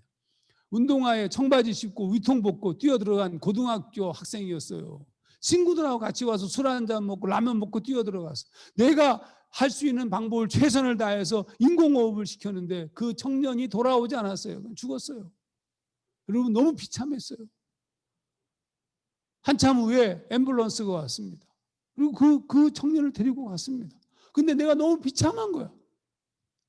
그러니까 우리 선생님들과 청년들이 저를 위로하면서 이렇게 얘기했습니다. 여기는 아무도 저 청년을 구하려고 뛰어들지 않았는데 목사님은 뛰어들지 않았습니까? 그러니까 저 청년도 고마워했을 것입니다. 또 하나님도 칭찬하실 것입니다 라고 얘기했어요. 근데 하나도 위로가 안 됐어요. 왜 위로가 안 되는지 아십니까? 거기서 고기를 구워 먹고 술을 마시고 있는 그들이나 구하려고 뛰어든 나나 아무런 차이가 없어서 그래요. 구했어야죠. 구하지 못하는데 아니 뭔 의미가 있어요. 그 순간 제가 정신이 번쩍 들었어요. 훈련되지 않은 자, 준비되지 않은 자, 마음만 있는 자들의 비참함을 발견했습니다. 이렇게 살아서는 안 된다. 내가 목사지만 이렇게 아무런 준비도 안 된 상태에서 내가 구원받고 이 정도 가지고는 안 된다라는 깨달았어요. 그래서 수련회가 끝나자마자 돌아가서 제일 먼저 한 것이 학원에 등록했습니다. 새벽 예배 끝나고 난 다음에 새벽반 학원에서 공부하기 시작했습니다. 매일 깨지고 부서지지만 좀 안 될 수도 있지만 그때부터 제가 독하게 마음을 먹었습니다. 다시 무너지지만 또 시작하고 또 시작하고 끝까지 시작하는 것을 노력하기 시작하였습니다. 여러분, 이건 나만 한 게 아니에요. 바울도 그랬어요. 바울도. 여러분, 바울도 자신을 죄인의 괴수라고 얘기할 만큼 늘 패배하는 모습을 바라보면서 매일 외쳤어요. 바울의 고백 중에 이런 고백이 있습니다. 고린도전서 9장 27절 영어 성경으로 읽어보면 I beat my body. 내가 내 몸을 때립니다. And make it my slave. 내 몸을 나의 노예로 만들려고. 다시 풀어서 번역하면 나 자신을 사정없이 때려서라도 복종시켜서 노예로 만들었다. 여러분, 바울이 매일 자기를 쳐서 복종시켰어요. 몸부림쳤습니다. 여러분, 바울이 몸부림친 이유가 뭔지 아십니까? 로마서 7장을 보게 되면 내가 원하는 바 선은 행치 아니하고 원치 아니하는 바 악을 행하는도다. 이 악을 행하면 내가 아니요 내 속에 거하는 죄니라라고 얘기하면서 자기 자신을 매일 쳐서 복종하고 매일 쳐서 몸의 salvation, 몸의 구원을 위하여서 몸부림쳤어요. 왜냐하면 주님을 위해서 살고 싶었기 때문에. 주님을 위해서 살고 싶었기 때문에. 아니, 내 몸이 저 청년을 구하고 싶었기 때문에. 근데 못 구한단 말이에요. 구할 수 없으니까 정말 답답한 거죠. 그래서 구할 수 있는 존재가 되고 싶었어요. 진짜 하나님의 사람으로 살고 싶었습니다. 하나님의 구원과 그리스도의 십자가를 경험한 바울처럼 치열하게 몸부림쳤습니다. 여러분, 이게 중요합니다. 여러분이 지금 예수 믿고 구원받고 여러분이 하고 있지만 지금의 모습에서 한 단계 레벨업 해야 돼요. 더 열심을 내야 돼요. 텐션, 긴장을 가지고 최선의 경주를 다하고 열심을 내야 돼요. 그렇지 않으면 우리가 변화되지 않아요, 여러분. 이 상태로 끝나요. 그냥 매너리즘에 빠진 수없이 많은 크리스찬 우리가 만나는 이유입니다. 그러면 어떻게 해야 되느냐? 빌립보서 2장 2절 말씀을 NIV로 읽어보면 이렇게 써 있어요. Continue to work out your salvation with fear and trembling. 두려움과 떨림으로 your salvation, 너희의 구원을 이루도록 continue 하라. 여러분, 이 빌립보서를 썼을 때 바울이 얘기하는 이 salvation, 구원은 예수 믿고 천국 가는 구원을 말한 게 아니에요. 바울의 말한 두 번째 구원의 개념이에요. 두 번째 구원은 뭐냐면 소명, 부르심을 이룬 거예요. 만약에 어머니가 아이를 낳았어요. 아이를 낳는 것이 그게 구원이잖아요. 그것이 본어게인이잖아요. 구원받은 것이지만 이 아이를 낳는 것으로 끝나는 것이 아니라 이 아이가 자라서 어머니의 뜻을 따라서 살아가는 것이 진짜 이루어야 될 두 번째 구원이에요.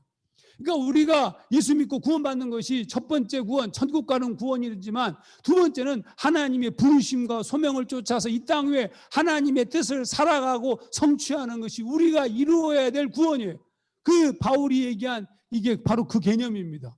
Continue to work out your salvation. 자, 그런데 여러분, 여기서 중요한 것은 뭐냐면 바울이 끊임없이 자기 몸을 쳐서 복종할 때까지 continue 한 거예요. 이게 비밀이에요. 여러분, 제가 배운 게 이거예요.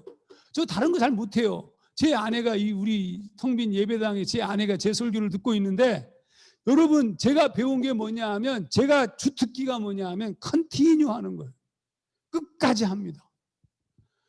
실패할 수 있어요. 무너질 수 있어요. 또 깨어질 수 있어요. 그렇지만 포기하지 않냐고 다시 하는 거예요. 다시. 여러분, 빌립보서 2장 12절을 읽었는데, 그럼 그렇게 컨티뉴 다시 하고 또 다시 할 때 어떤 일이 벌어질까요? 그게 2장 13절에 나와 있습니다. 읽어보겠습니다. God who works in you to will and to act according to his good purpose. 여러분, 여기서 개역 성경은 너희 안에서 행하시는 이라고 했어요. 이게 God who works in you, works in you. 여러분, 여기서 works라고 번역되어진 헬라어 단어는 에넬게오입니다. 에넬게오 뜻은 뭐냐면 에너지를 불어넣다, 이런 뜻입니다. 그러니까 이 본문을 다시 번역하면 하나님이 너희 안에 works in you, 너희 안에 에너지를 불어넣어 주신다 이렇게 번역할 수 있어요. 너희 안에 에너지를 불어넣으시는 갓 하나님은 이렇게. 여러분 그러니까 어떻게 왜 어떤 에너지를 불어넣냐 하면 이 컨티뉴 할 때 포기하지 아니하고 열심을 다해서 추구할 때 우리가 완벽하지 않잖아요. 우리가 대단한 존재가 아니잖아요. 패배할 수 있잖아요. 하나님은 우리가 패배하는 것에 대해서 문제를 삼지 않습니다. 하나님은 우리의 마음의 문제를 바라볼 뿐이에요. 그래서 겟세마네 동산에서 제자들에게 그냥 부탁했음에도 불구하고 자고 있는 제자들을 향해서 예수님이 하신 말씀이 마음은 원이로되 육신이 약하도다 얘기했습니다. 육신이 약한 것은 문제가 아니야. 마음이 온전하면. 근데 우리가 하나님의 사람으로 살고 싶다면 마음은 당연한 것이고 육체도 훈련되어야 돼요. 여러분 그러니까 여기서 하나님께서 우리 안에 에너지를 불어넣어 주셔요. 어떤 에너지를 불어넣어 주시냐 하면 두 가지죠. 하나는 to will. 여기서 will은 일반 동사예요. 하고 싶다. 하고 싶은 에너지. 두 번째는 to act. 할 수 있는 에너지. 어떻게 무엇을 따라서 according to his good purpose. 하나님의 선하신 목적을 따라서 to will. 하고 싶은 에너지를 불어넣어 주시고 to act. 할 수 있는 에너지를 하나님께서 불어넣으시는 거예요. 이게. 여러분 중요하죠. 여러분 첫째 하나님의 선한 목적을 마음에 두고 쫓아서 하고 싶은 마음을 will 주시는 거예요. 열망이 생기는 거예요. 두 번째는 그 하고 싶은 마음은 실제적인 능력이 되는 겁니다. 야, 이거 제가 공동번역으로 읽어볼게요. 13절을 여러분 안에 계셔서 여러분에게 당신의 뜻에 맞는 일을 하고자 는 마음을 일으켜 주시고 그 일을 할 힘을 주시는 분은 하나님이십니다.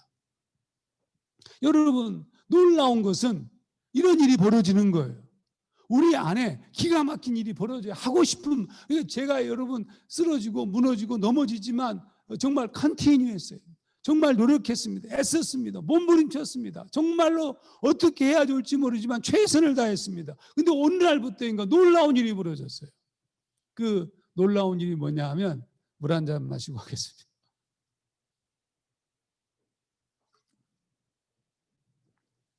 놀라운 일이 뭐냐 하면 하고 싶은 마음이 생겼어요.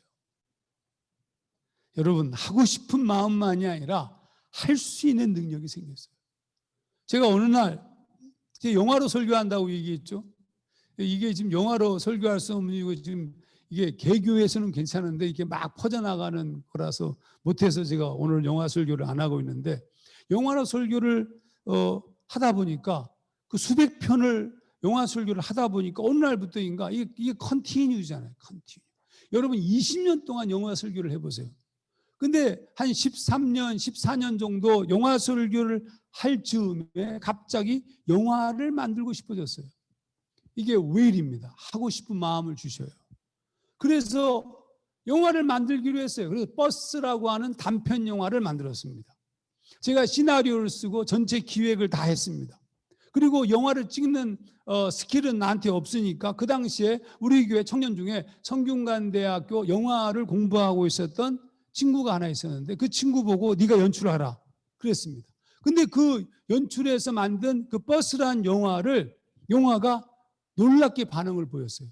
이 영화가 나중에 부산국제영화제 단편 부문 경선작으로 선정됩니다. 뿐만 아니라 팬 퍼시픽 필름 페스티벌 LA에서 있었는데 최우수 단편상을 받습니다. 그 외에도 여러 상을 받았어요. 그러니까 이 상을 받고 난 다음에 이 친구가 그걸 포트폴리오로 성균관대를 졸업하면서 한국예술종합학교 한예종에다가 그걸 내었더니 그곳으로 인해서 석사과정에 입학했어요. 스칼라십을 받으면서. 여러분 그리고 그 한예종을 졸업하기 전에 대학원 과정입니다. 졸업하기 전에 첫 번째 만든 장편 영화가 검은 사제들입니다. 두 번째가 사바하고 그 장지현 감독, 바로 그 친구가 장지현 감독입니다. 여러분 제가 영화 설교하다 보니까 영화를 만들고 싶어졌고 그것으로 인한 열매가 너무 큰 거예요. 어느 날 노래 음반을 만들고 싶어. 그래서 여러분 8곡의 자작곡으로 첫 번째 앨범인 먼지가 일어나리라를 출간했습니다. 사진집, 사진전을 열고 유화를 그려서 단체전에 함께 참여하기도 하고 달력도 만들고 무엇이든지 청년들을 만나는 사명을 쫓아 내게 주시는 감동이 있으면 그것을 하고 싶은 마음이 생겼고 할 수 있는 능력이 생겼어요. 그 외에도 수없이 많은 책들을 쓰기 시작했어요. 제가 제 자랑이 되어서 죄송하지만 앞에서 제가 한심했던 삶을 얘기했으니까 이건 다 하나님께서 하신 일을 말하기 위한 고백이에요. 지금까지 제가 쓴 책이 130권이 넘었습니다. 지금도 끊임없이 쓰고 있습니다. 근데 하나님께서 그 모든 것을 쓰게 하십니다. 쓸모없는 하정환, 지혜배를 닮아서 한심한 놈, 우리 어머니 보고 재밌지 마세요라고 얘기하던 그 하정환이라는 존재가 이제 꿈꾸는 대로 추구하는 대로 주님이 이끄시는 것을 경험하고 있다는 사실이에요. 저는 여러분에게 오늘 하고 싶은 얘기가 있어요. 여러분이 어떤 삶으로 어떻게 해서 여러분의 위치에 왔는지 모르겠습니다. 여러분이 오늘 아까 우리 총장님 얘기한 것처럼 정말로 아버지를 지키고 옆에서 자랑스럽게 일하는 그런 MK도 있겠지만 진짜로 내가 왜 여기 아버지를 쫓아서 어머니를 쫓아서 왜 이 길을 걸어와야 되라고 얘기하는 친구도 있을지 모르겠어요. 근데 그게 중요한 것이 아니에요. 중요한 것은 뭐냐 하면 내가 어디에 있든지 나를 부르신 하나님의 부르심을 확인하는 게 중요해요. 여러분 어느 날부터인가 멈추지 않고 컨티뉴 할 때 내 안에 하고 싶은 to will 마음이 생기고 to act 할 수 있는 능력이 생긴 것처럼 요한복음 15장 7절 주님이 이렇게 말씀하셨어요. 너희가 내 안에 거하고 내 말이 너희 안에 거하면 무엇이든지 원하는 대로 구하라 그리하면 이루리라. 여러분도 태어나면서부터 어쩌면 운명을 갖고 태어난 겁니다. 근데 여러분 감사하셔야 됩니다. 여러분은 좋은 운명을 가지고 태어났어요. 여러분은 좋은 상황에서 태어났어요. 여러분은 처음부터 기도하며 하나님의 뜻을 쫓아 사는 아버지와 어머니를 만났기 때문입니다. 좋은 운명이에요. 술 중독자에 아버지 어머니가 별거를 하고 그리고 한정치산 선고를 받고 가난하고 비참하게 늘 낮은 자존감으로 세상을 탓하며 살아가는 우리 아버지와는 다른 여러분들은 여러분을 위해서 기도하고 그리고 하나님의 나라와 영광을 위해 살고 있는 진짜 기가 막힌 아름답고 좋은 운명을 가지고 태어났어요. 가난하고 힘들고 어려울 수는 있지만 여러분의 내면은 아름다운 것이 가득 찬 아름다운 데스티니를 갖고 있는 거예요. 하나님이 어떻게 쓰실지는 모르겠지만 하중환 목사와 달리 여러분은 상당한 어드밴티지를 갖고 지금 살아가고 있는 겁니다. 나하고는 달라. 나는 고등학교 2학년 때까지만 해도 예수도 몰랐어. 예수님을 영접한 게 고등학교 2학년이었다고요. 그 전까지 내 삶이 하나님과 관계없는 삶을 살았지만 여러분들은 아니잖아요.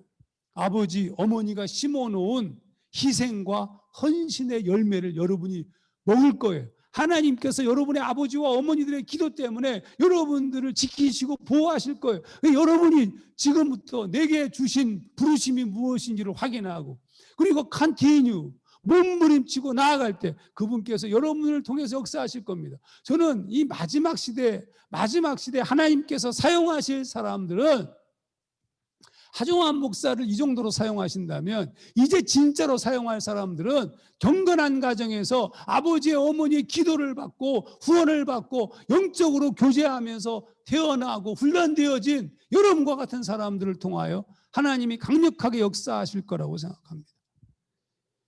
모세가 바로의 공주의 아들이라 칭함받기를 거절하고 하나님을 바라보며 걸어갔던 것처럼 주님을 바라보며 포기하지 말고 끊임없이 컨티뉴 하기를 원합니다. 저는 지금 그렇게 사는 게 너무 좋습니다. 제가 목사지만 이 세상에 정해놓은 어떤 목사들의 삶을 즐거워하지 않습니다. 세속적으로 무슨 권력을 얻고 뭐 물질을 얻고 뭐 어쩌고저쩌고 뭐 이거 원하지 않습니다. 내게 부르신 부르심이 뭐냐. 그래서 제가 92년도에 부름받은 조국의 잃어버린 청년들을 회복하라는 그 부르심을 쫓아서 지금도 청년들과 함께 청년들을 살리는 그리고 이 땅의 청장년 청년들을 살리는 목회에 목숨을 걸고 그들을 위해서 책을 쓰고 훈련시킬 수 있는 교재들을 만들고 준비하는 이유가 바로 거기에 있습니다.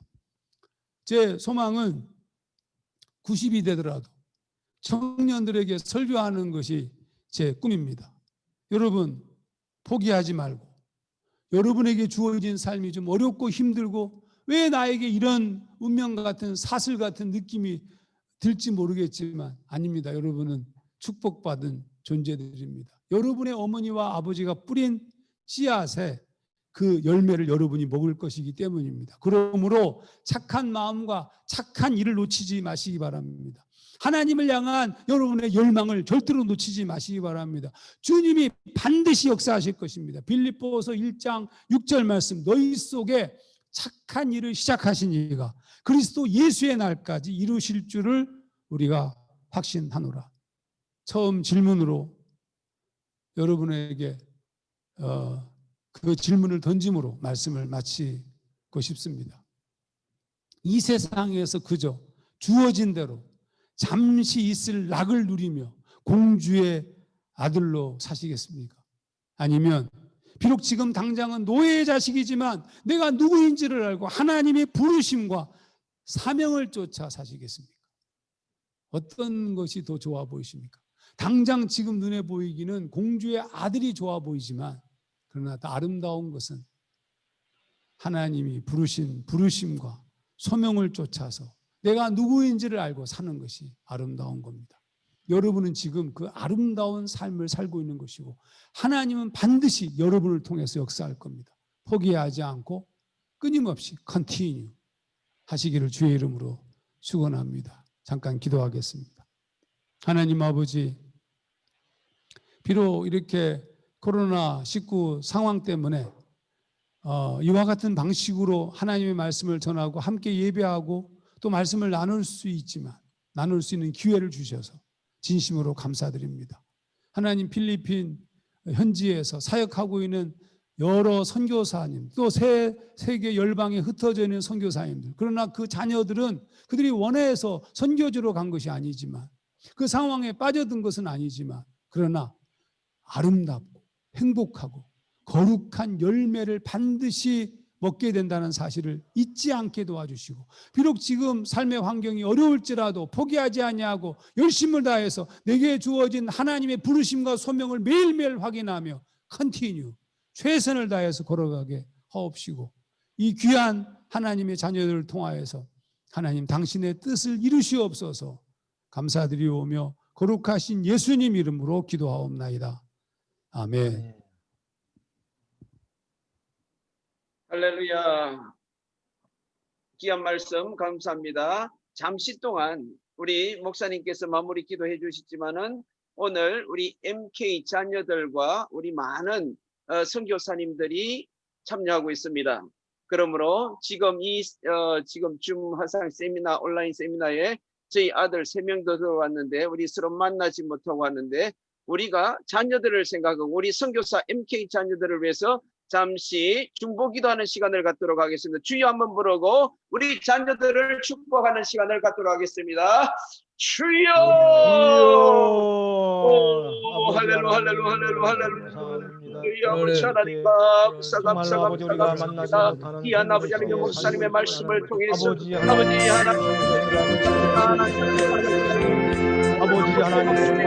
정말 많이 자리하고 고요한 신분으로 하나님 여기 주님 보라내기를 받았습니다. 아버지 하나님 우리 자녀들 한국에 와서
하나님과 사랑과 구원을 위한 하나님 아버지 마음을 하나님 하시고 오늘 문제되게 하시고 놀라운 역사를 보여주시러 가는 우리 하나님은 하여 주시옵소서 하여 주시옵소서 하여 주시옵소서 할렐루야. 여러분의 정말로 우리 필리핀뿐만 아니라 전 세계에 있는 우리 앵킴 자녀들을 통해서 대한민국을 살리고 세계를 살리는 놀라운 역사가 있을 줄로 믿습니다. 이 시간에는 피란선협 사무총장님이신 우리 고광태 목사님께서 강구해 주시겠습니다.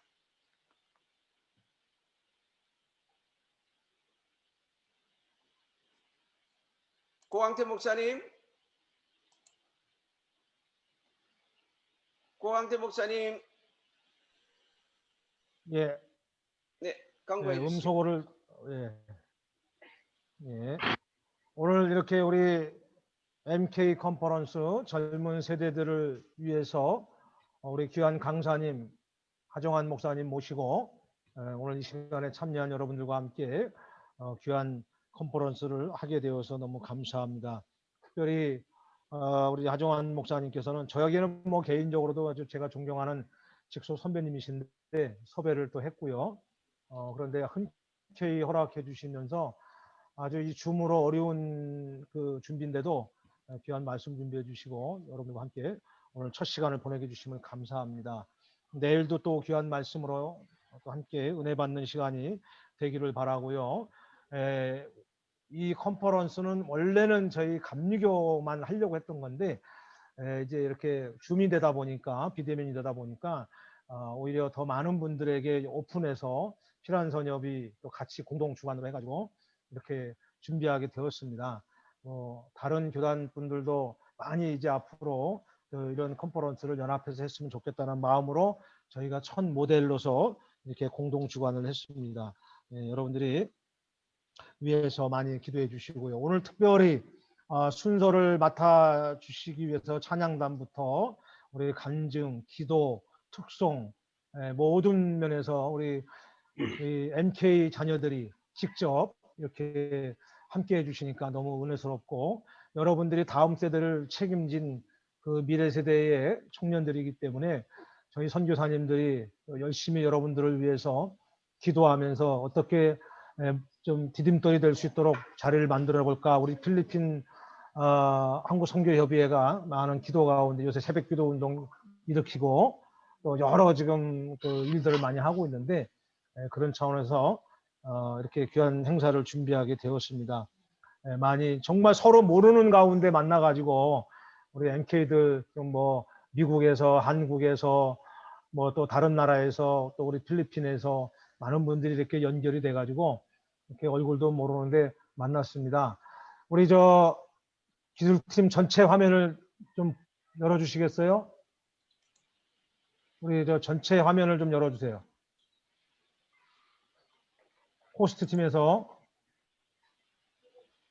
전체 화면을 열어주십시오. 다 볼 수 있도록. 열었습니다. 아직 안 나타난 것 같은데 화면에 다 나타나게 할 수 없나요? 어느 팀 말씀입니까, 목사님? 아니 전체가 다 우리 지금 참석하신 분들이 화면에 좀 나타날 수 있도록. 전부 다 나타납니다, 목사님. 아니 안 나타났습니다.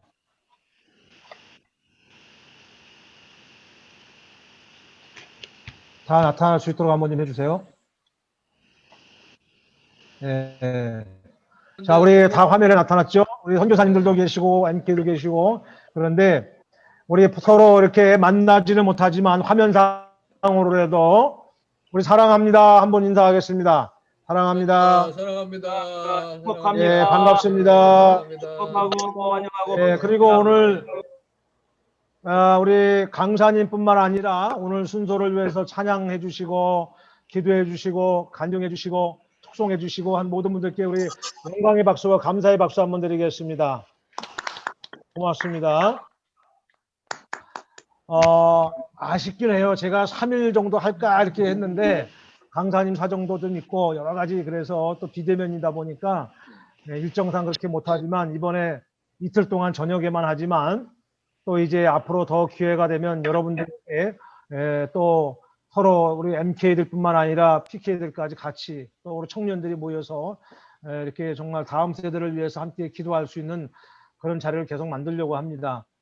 오늘 제가 보니까 아까 여기 줌상으로는 한 90 몇 명 돼 있는데 원래 이 호프에서 또 한 110명이 또 있기 때문에 한 오늘 200여 명 참석을 했습니다. 내일 주변에 많이 좀 홍보를 해주셔서 더 많이 모이셔서 은혜의 시간이 될 수 있도록 기도해 주시면 고맙겠습니다.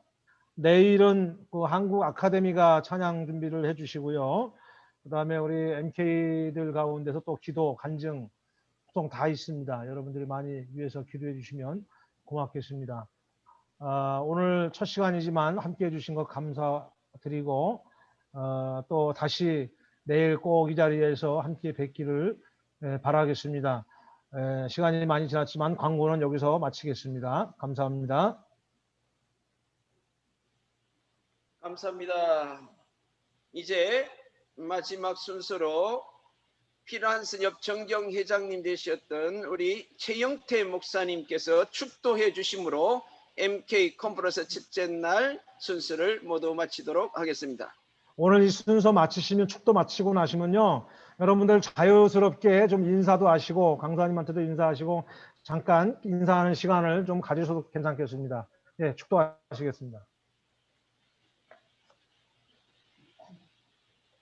이제는 우리를 어두운 죄에서 구원하신 우리 구주 예수 그리스도의 은혜와 하나님 아버지의 놀랍고 크신 사랑과 성령님의 감동감화 위로교통 충만하신 역사가 오늘 이 MK 세미나를 준비한 필한선역과 기감선교회 회원들 모두에게 또 오늘 참석한 하나님이 사랑하시는 귀한 MK들 세계에 흩어지는 MK들에게 또 MK들의 부모가 되시고 현재 선교사로 사역하는 모든 선교사님들 머리머리 위에 이제로부터 영원토록 함께 계시기를 간절히 축원하옵나이다.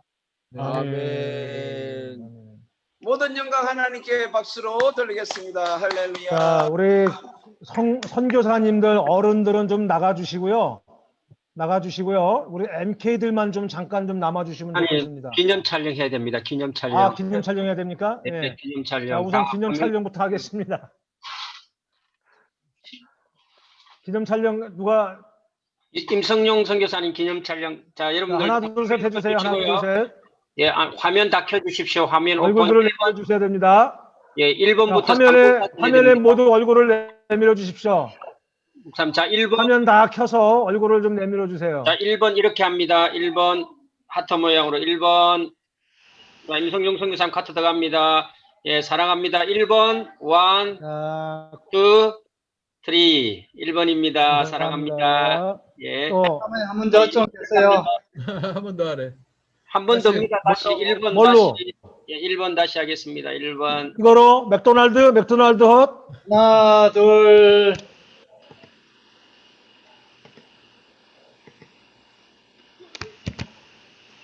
찍었어요? 찰칵 소리 났죠? 다시 한 번 하겠습니다. 아이고 주여. 1번 다시 한 번이 납니다. 이제 이거 아닙니까 이거? 네, 우리 이제 이걸로 합시다. 이거 한 번 더 해야 돼요? 네, 확실히 하시죠. 자, 스마일. 하나, 둘, 셋, 됐습니다. 자, 2번 스테이지. 자, 2번 감사합니다. 스테이지 들어갑니다. 자, 2번 다 켜시고요. 자, 2번 스테이지 하나, 둘, 셋. 2번. 자, 하나, 둘, 셋입니다. 2번. 올리세요. 사랑합니다. 예. 자, 비디오 켜시고요. 비디오 어머님, 비디오 다 켜주시고요. 켜주시고요. 안 하는 분들이 많이 있는데요. 안 하면 안 찍습니다. 자, 자, 정홍기 목사님 빨리 해요. 해주세요. 하나. 우리 서주 왜 안 해? 서주춘 목사 딸 왜 안 해? 네, 됐습니다. 목사님 빨리 하세요. 예, 다 찍었습니다. 나가버렸나 이놈.